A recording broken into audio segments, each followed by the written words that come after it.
Zebb Quinn was the kind of person everyone had something good to say about. He was 19 years old, just on the edge of adulthood, but still carried a certain innocence, kind-hearted, soft-spoken, maybe even a little too trusting.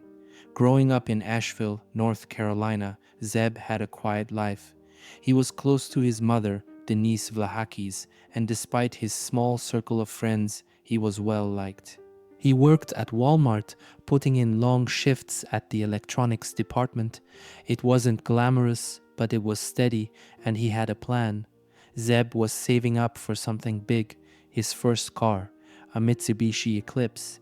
For him, that wasn't just about getting from one place to another, it was a symbol of freedom, of independence.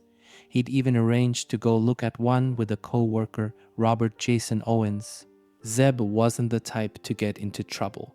He wasn't known to party too hard or push limits. He followed the rules, showed up to work on time, and never worried his family. But then, on the night of January 2nd, 2000, he was gone. No goodbyes, no signs of struggle, just gone. And what he left behind was a mystery filled with bizarre and chilling details. A cryptic message, a suspicious phone call, a car left in an eerie state, and a single question that, decades later, remains unanswered. Where did Zebb Quinn go? It was a quiet Sunday night, the start of a new year. Most people were still in holiday mode, easing back into their routines. For Zebb Quinn, it was just another evening work a shift at Walmart, then go check out the car he'd been eyeing. He and Robert Jason Owens had planned this in advance. The plan was simple: drive together to look at the Mitsubishi Eclipse that Zebb had been so excited about. Owens was in his 20s, a little older than Zebb. People who knew him described him as reserved, quiet, someone who kept to himself. He and Zebb weren't exactly close, but they got along well enough at work. At 9 p.m., the two of them were caught on surveillance footage at a convenience store in Asheville, buying sodas. The video showed nothing out of the ordinary, no stress, no signs of fear. But then, something happened. At 9:15 p.m., just 15 minutes later, Zebb's car was seen speeding away from the gas station. He was alone. Robert Jason Owens later told police that right before that moment, Zebb had received a page, an urgent message on his pager. The moment he saw it, Zebb reportedly panicked. He told Owens he had to go and left in a rush. That was the last confirmed sighting of him. He never made it home, never made it back to Walmart, never saw his mother again. And from that moment on, the case of Zebb Quinn took a turn that no one could explain. The next day, something strange happened. Zebb Quinn's mother, Denise Vlahakis, was at work when she got a phone call that made her stomach drop. It was from Walmart. The manager on the other end of the line was checking in. Zebb had called in sick that morning, saying he wouldn't be coming to work. But Denise knew something wasn't right. Her son was missing. He hadn't come home. He hadn't called her. And she was certain of one thing: he never would have just skipped work without telling her. When Walmart traced the call, the mystery deepened, because it didn't come from Zebb. It came from Robert Jason Owens. Police quickly brought Owens in for questioning. He didn't deny making the call. He admitted it right away. But his explanation, it was bizarre.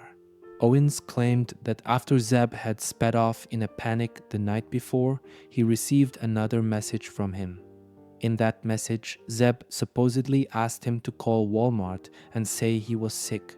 It was an odd request, but not impossible. Maybe Zebb just didn't want to get in trouble for missing work. But the more investigators pressed Owens, the stranger his story became. He told them that shortly after Zebb left, he himself had been in a car accident.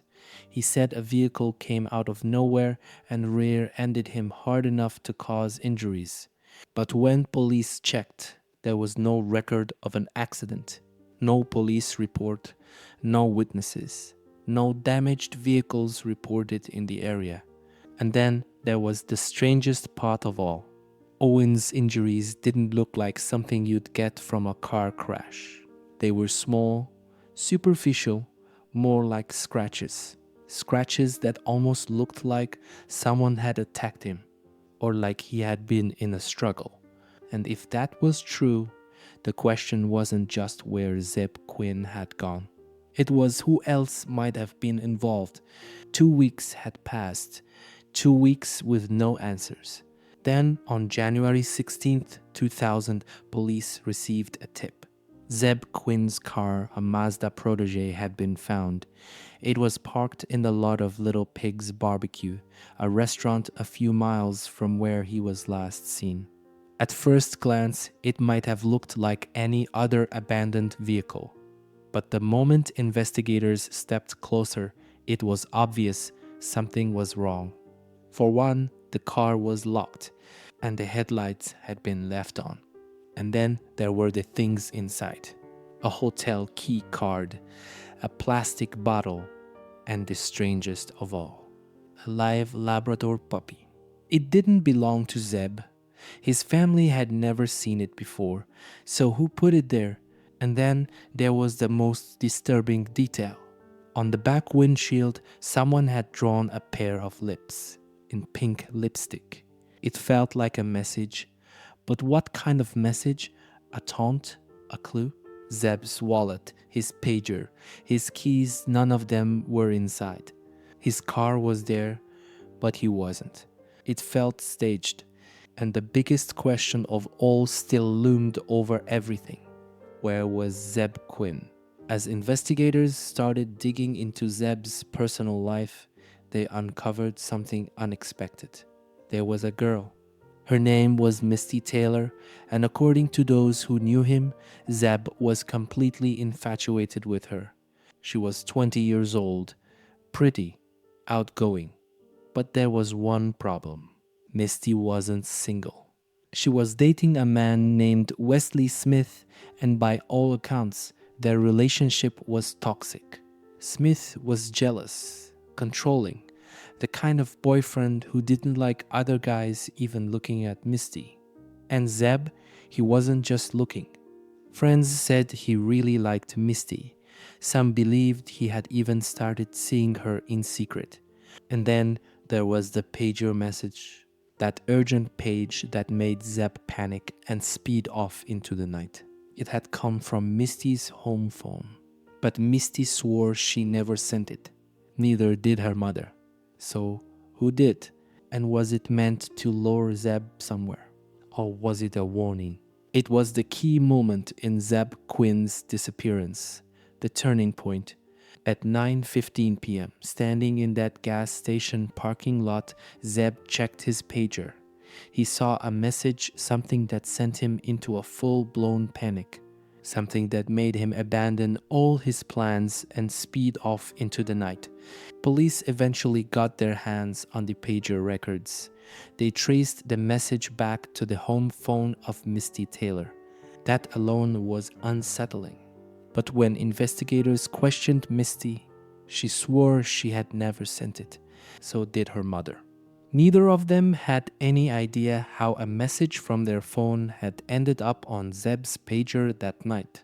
But someone had sent it. And whoever it was, that message was the last known communication Zebb ever received before he disappeared. So, who had access to Misty's home phone? And why did they page Zebb at that exact moment? Was it a trap, a warning? Or was Zebb about to walk straight into danger without even realizing it? The deeper I got into Robert Jason Owens' story, the less it made sense. He insisted he had no idea what happened to Zebb, that after Zebb drove off in a hurry, he never saw him again. But actions speak louder than words. And after that night, Owen's behavior took a turn that was hard to ignore. He stopped showing up at work. He told people he'd been in a car accident, but there was no record of one, no police report, no insurance claim. Then there was his car.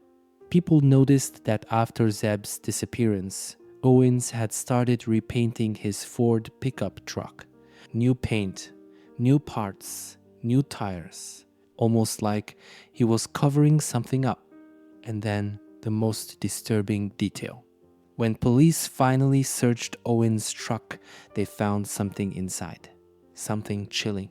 A pair of lips drawn in pink lipstick, just like the ones found on Zebb's abandoned car. It was as if someone was leaving a mark, a silent message. But who? And what exactly did it mean? Investigators weren't short on suspects. There was Misty, the girl Zebb had fallen for. Her jealous boyfriend, Wesley Smith, who had every reason to want Zebb out of the picture.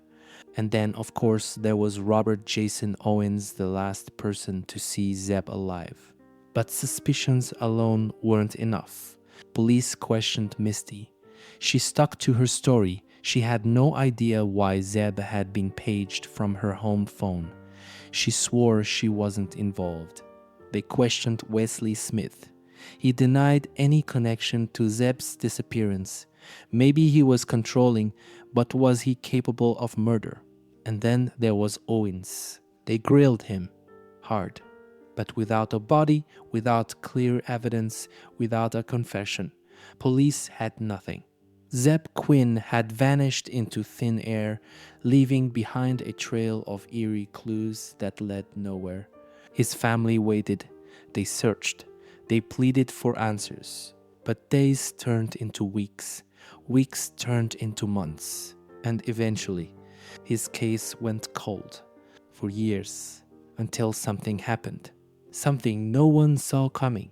Fast forward 16 years. Zebb Quinn's case was still unsolved. His mother still held out hope that one day she'd get an answer. Then, in March of 2016, a news headline made its way across North Carolina. Robert Jason Owens, Zebb's old co-worker, the man who had been the last to see him alive, had been arrested for murder. But it wasn't Zebb's case that landed him in handcuffs. It was something far worse.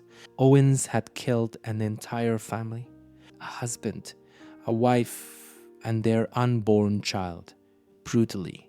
And then he had tried to cover his tracks in the most disturbing way possible. He burned their remains. The details of the crime were horrifying. Authorities believed Owens had killed the couple JT and Christy Codd before disposing of their bodies in a wood stove at his property. He pleaded guilty. And just like that, the man who had once been just a person of interest in Zebb Quinn's case was now a convicted killer. So now, police had to ask themselves the question they should have asked all along. Had he done the same to Zebb? When police arrested Robert Jason Owens for the murder of the Codd family, they finally had the chance to do something they hadn't been able to before: search his property. Owens had lived on the same land for years, deep in the rural outskirts of Asheville. It was remote, isolated, the kind of place where no one would hear screams in the night. Authorities arrived with cadaver dogs and forensic experts, hoping to find any trace of Zebb Quinn. And that's when they found it. A pile of concrete, freshly poured, right around the time Zebb disappeared. Investigators immediately wondered, had Owens buried Zebb's body here and then covered it up with concrete? They brought in ground-penetrating radar, searching for any anomalies beneath the surface. For days, they examined the area, hoping for a breakthrough. But in the end, nothing. No body, no remains. Just an eerie piece of land that seemed to hold more secrets than answers. But even with no hard evidence, one fact remained: Owens had killed before. And if he had done it once, it meant he was capable of doing it again. So had Zebb been his first victim? Or was the truth still buried somewhere, waiting to be found? Zebb Quinn vanished more than 2 decades ago. No body, no confirmed crime scene, just a trail of eerie, disconnected clues. His car, abandoned with a lipstick stain on the windshield and a live puppy inside. The cryptic pager message from Misty Taylor's home, a message she swore she never sent. The friend who claimed he had no idea what happened, but later turned out to be a cold-blooded killer. And the one thing that still keeps investigators awake at night. Where is Zebb Quinn? Did he run into something he wasn't supposed to? Was he lured to his death by someone he trusted? Or is there a piece of evidence hidden in plain sight that could unlock the truth once and for all? For now, his case remains open. His family is still waiting. And we are left with one final chilling thought. Was this the perfect crime? Or is the truth still out there, waiting to be uncovered? The more I dug into Zebb Quinn's case, the more I kept coming back to the same chilling possibility. Was his disappearance planned? It's not just that he vanished, it's how he vanished. The sudden page, the erratic behavior, the staged condition of his car locked with a live puppy inside and a pair of lips drawn in pink lipstick on the back windshield. It didn't feel like a crime of impulse. It felt like a message. But a message from who? If someone had planned for Zebb to disappear, it meant they had thought about every step in advance. There were a few possibilities. One was that Zebb had been lured into a trap. A page he received at 9:15 p.m. that night came from Misty Taylor's home phone. But Misty swore she never sent it. Neither did her mother. So who had access to their phone? And why send a message that would make Zebb panic? Had someone pretended to be Misty, knowing he would drop everything to meet her? If so, who else would have known about Zebb's feelings for Misty? Her boyfriend, Wesley Smith, had a clear motive. He was controlling, jealous.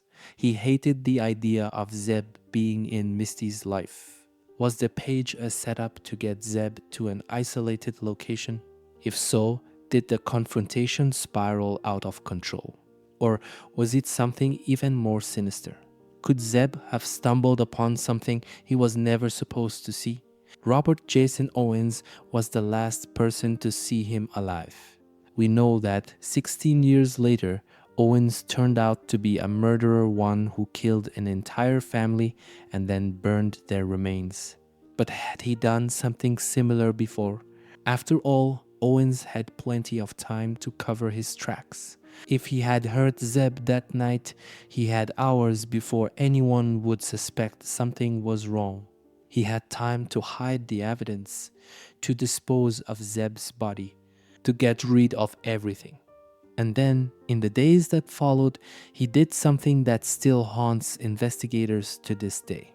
He repainted his truck, changed out parts, almost like he was getting rid of any trace of Zebb Quinn.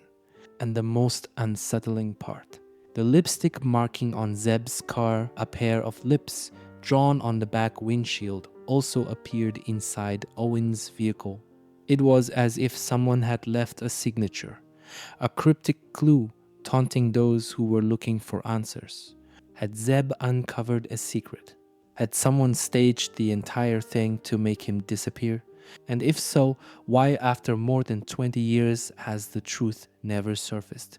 For years, Zebb's mother, Denise Vlahakis, has waited for a phone call, waited for someone to step forward, waited for the kind of closure that never seems to come in cases like these.